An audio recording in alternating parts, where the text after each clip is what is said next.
Paraguay nunca tuvo democracia. Estamos viviendo ya 37 años de una transición que no sabemos a dónde va. Sería un insulto a la democracia decir que somos ya un país democrático. Tenemos que saber que no lo es. Grandes capas de la población no sienten que sean reconocidos como ciudadanos. Nuestras comunidades indígenas, poblaciones afrodescendientes, no son ni siquiera un número, no se atienden en el sistema de salud pública, no ingresan al sistema de educación formal. Y vamos a ver que durante todo el siglo XX no existió democracia. Lo que se denominaba democracia eran gobiernos de cuartel. Se realizaban elecciones cuando el que tenía el poder tenía los votos necesarios para ganar. Y se acababa su gobierno cuando había más unidades militares que podían tumbarle. El Estado ha sido siempre autoritario y no podemos decir en Paraguay que tengamos tradición democrática. Una famosa primavera democrática, que es la primavera democrática de 1946. Fueron nada más que 6 meses. Y es imposible tener un régimen democrático 6 meses. No obstante, tenemos una amplia ciudadanía que aspira a una democracia. Hay un ritual de elecciones, pero los poderes del Estado están en manos del poder del dinero. Entonces, dentro de esa narrativa, hace 37 años, para algunos vivimos en democracia, para otros en una eterna transición y para otros en un régimen de estronismo sin Stroessner. Porque sigue estando el mismo partido que dio lugar al estronismo. No es lo mismo estar en Palma y Chile que estar en una colonia indígena en Canindeyú. No son los mismos derechos, no es el mismo país, no es el mismo Estado. Una enorme diferencia social, una enorme riqueza concentrada y grandes masas ciudadanas que viven con lo mínimo o no tienen lo mínimo. Desde el año 48, buena parte del staff empresarial y militar decide construir un régimen autoritario, aliado a una gran potencia del norte triunfante de la Segunda Guerra Mundial. Existen evidencias de que el alto mando militar y varios empresarios habían hecho viajes a Estados Unidos, a las grandes unidades militares triunfantes de la Segunda Guerra Mundial, donde se estaba dibujando el mundo. Y ese dibujo del mundo le tocaba a Paraguay una oportunidad, que era la de ser una unidad de confianza del Departamento de Estado y del Comando Sur para vigilar a las peligrosas naciones nacionalistas del Cono Sur. Todas las experiencias nacional populares de Bolivia, de Perú, de Chile, de Uruguay, que estaban siendo una molestia para el gran hegemón norteamericano y eligen Paraguay como un lugar seguro para establecerse, controlar e influir en el curso de los acontecimientos. Y estos generales eligen al más tonto de ellos, que era Alfredo Stroessner. No eligieron, no fue una luminaria, no fue una decisión personal. Paraguay iba a ser viable si era un socio estratégico subordinado a los intereses norteamericanos para que en el hemisferio sur no existiera ningún gobierno muy nacionalista ni muy popular que tuviera intención de ser soberano y tener relaciones, por ejemplo, ya con el enemigo declarado, que era la Unión Soviética. Así surge la decisión de designarle al oscuro y poco dotado Alfredo Stroessner, que no estaba afiliado a ningún partido. Posterior al golpe, ya teniendo todo el poder, hacer una especie de remedo de asamblea, de remedo de elecciones, para decir que es un gobierno constitucional, tratando de guardar ciertas formas para el Departamento de Estado. El Departamento de Estado y el Comando Sur tenía la misión de instalar gobiernos vasallos, pero como ellos se denominan democracia, también tenían que ser democracias las del sur, aunque fueran dictaduras militares, pero tenían que tener el ropaje de consenso, de que eran democracias cristianas, occidentales y sobre todo anticomunistas. Mi padre me pone su mismo nombre, pero resulta que ese nombre era uno de los más perseguidos por el régimen. Entonces yo no tenía que decir mi nombre. Mi mamá, mi abuela, mis tías me decían, no digas tu nombre, no digas tu apellido. Nunca estuve preso, pero esa era mi condición. Para el régimen no era una persona. Durante toda la dictadura, muchos colectivos individuales fueron documentando y registrando lo que ocurría. Trataron de publicar folletos, trataron de publicar libros, trataron de llevar a la justicia. El esfuerzo ciudadano por registrar los hechos dictatoriales es tan antiguo como la dictadura misma. Y esos 35 años tienen más o menos para estudiar 3 periodos: el ascenso, la cúspide y su decadencia.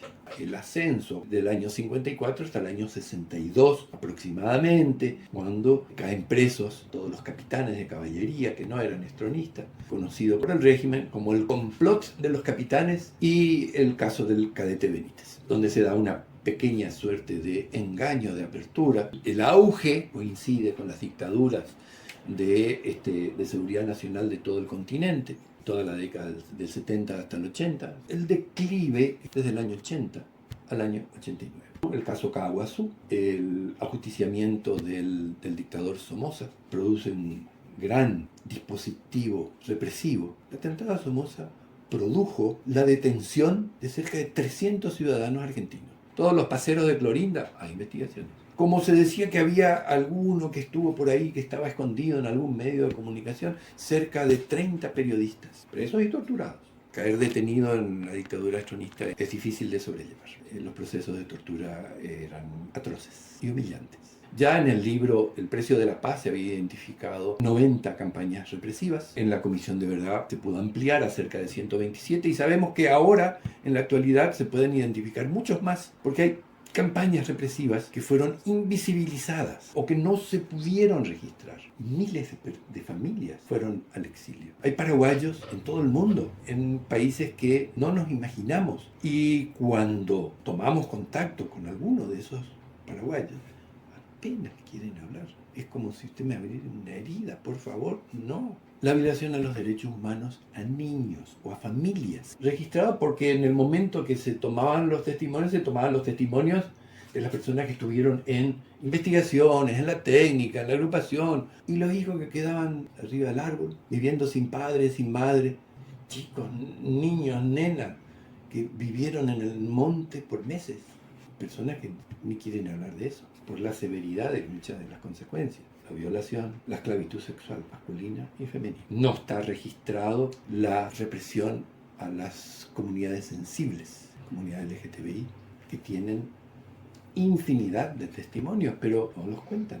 Trabajadoras del sexo, los principales clientes de esas trabajadoras del sexo, travestis, esos clientes eran policías, eran militares, eran personas de mucho dinero. Hicieron y deshicieron las vidas de estas personas como si fueran esclavos. Infinidad de casos que todavía faltan registrar. Las personas biológicamente terminan su vida a veces sin relatar su vida porque no encuentran un espacio seguro, amigable, que le ayude a registrar, que sirva para algo ese registro. Porque el testimonio es una entrevista sensible, donde quien habla está pasando por un dolor similar al que está relatando. Es un detalle no menor. Los instrumentos de dominación del régimen estronista, y uno de ellos era su sistema de comunicación. La característica de este sistema de comunicación de la dictadura fue tan extendido y opresivo que nos ayudó a calificar al régimen estronista como una forma aguda de expresión del fascismo en Paraguay. Fue una dictadura soportada por un gran partido hegemónico, también con militantes de otros partidos, y las Fuerzas Armadas. Eso le da la característica de un régimen totalitario, a la usanza de los regímenes totalitarios de Italia, de España, de Alemania, de la Segunda Guerra Mundial, que tenían importantes medios de desinformación y de propaganda, no de comunicación. Paraguay sí tuvo, y esa es la diferencia con estas otras dictaduras del Cono Sur, sí tuvo muchos instrumentos de propaganda. Cadena Nacional y Radio, uno de sus programas que se emitía en cadena nacional todos los santos días, a una hora determinada, La Voz del Coloradismo, donde se bajaba la línea que se escribía y se diseñaba en el comité de redacción del diario Patria, órgano oficial de la ANR Partido Colorado. Y había grandes plumas, periodistas y propagandistas que tenían un nivel de Goebbels, que escribían en Patria y después eran difundidos eso por radio a todo el país. Y el diario Patria, todos los funcionarios públicos tenían que recibir en forma obligatoria y se les descontaba el sueldo. Todo funcionario público o municipal en su despacho tenía el diario Patria porque ya en planilla se le descontaba la suscripción. No era decisión de cada uno comprarlo. También en el servicio exterior, todas las embajadas, todos los funcionarios, cónsules, embajadores, tenían Patria. Y tenían en cantidad porque allí los paraguayos que venían, los contactos que cada embajada tenía que entregar Patria. Paraguay nunca tuvo muchas embajadas. Como un país vasallo, la principal embajada era Estados Unidos. ¿Cuál era la principal actividad del embajador? Repartir a cada senador norteamericano un ejemplar del diario Patria. Porque el diario Patria es la bitácora del régimen. Es lo que el régimen hacía todos los días. Y otra característica en términos represivos es que gran parte de sus campañas represivas no las llevaba a cargo en forma subterránea, sino que las publicitaba. Y las publicitaba antes, a través de la voz del coloradismo, a través del diario Patria. Por ejemplo, en el caso de la Pascua Dolorosa o en el caso del ataque militar a San Isidro del Jejuí, meses antes ya la voz del coloradismo decía: allí hay un grupo de extranjeros que están queriendo crear un Estado socialista, comunista, un kolhoz agrario. Meses antes. Ya iban todos los días. Y ya en un momento se levantarán las bases, las masas del partido colorado que van a ir a liquidar a esos comunistas barbudos. Esos comunistas barbudos eran pastores de la iglesia evangélica, eran países católicos norteamericanos. Nada que ver, pero tenían barbita, como tiene barba Jesús. Ellos decían: no, esos que están con barba ahí, que están con sandalia, que se creen el Che Guevara. El Che Guevara nunca usó sandalia, pero así les estigmatizaban ya meses antes. Así que ellos ya sabían de que en algún momento iba a venir el ataque. Y eso fue informado meses antes, día a día, por Patria, por la voz del coloradismo, cubierto, llamémosle periodísticamente, y difundido por Patria. También varios hechos represivos crearon radioteatros. Por ejemplo, lo que fue el apresamiento de los capitanes de caballería, se creó toda una historia teatral, porque fue llevado al radioteatro y se arma toda una historia, y es el proceso es justo el momento de consolidación del régimen estronista, donde ya en el 58 habían expulsado a todos los epifanistas del partido, ya los habían mandado a Clorinda, le faltaba los militares, y eso lo concretan en el año 62. Era una purga militar. Dijeron que fue un complot de capitanes que querían echarle a Stroessner, pero también el asesinato del cadete Benítez. Y de allí incluso se armó toda una escenografía, Curuzú Cadete, la historia más real. En realidad, ese cadete fue una víctima de una conspiración del estronismo, y allí se instala la otra pata del estronismo, que es Rodríguez, que él va integrando todos los círculos estronistas, reuniones en casinos oficiales. La transformación de un Estado democrático, para transformar un Estado social de derecho, tiene que incorporar los derechos humanos, todos los derechos para todos los paraguayos y paraguayas, en todo tiempo, en todo el territorio del país, y aún para los paraguayos y paraguayas fuera del país. Esto es lo que nos toca hoy hacia adelante. No se tiene una sociedad democrática en una asamblea, aunque una asamblea nos puede indicar de que hay más democracia o no. Una elección puede indicar de que hay más democracia o no, pero es un proceso, y es un proceso largo que estamos caminando. Son 100 años de dictadura, 100 años de gobierno autoritario, donde para nosotros, paraguayas y paraguayas, el vivir en forma autoritaria es lo natural, porque no conocemos otra forma. A la autoridad le tenemos miedo, y al arbitrio de la autoridad, cuando es autoritaria, queremos tener su favor. Eso es incompatible con una sociedad democrática. Todo esto de la Comisión de Verdad, toda la investigación, es una base, peldaño, es una piedrita para dar el salto a una sociedad democrática. O sea que hay mucho para hacer.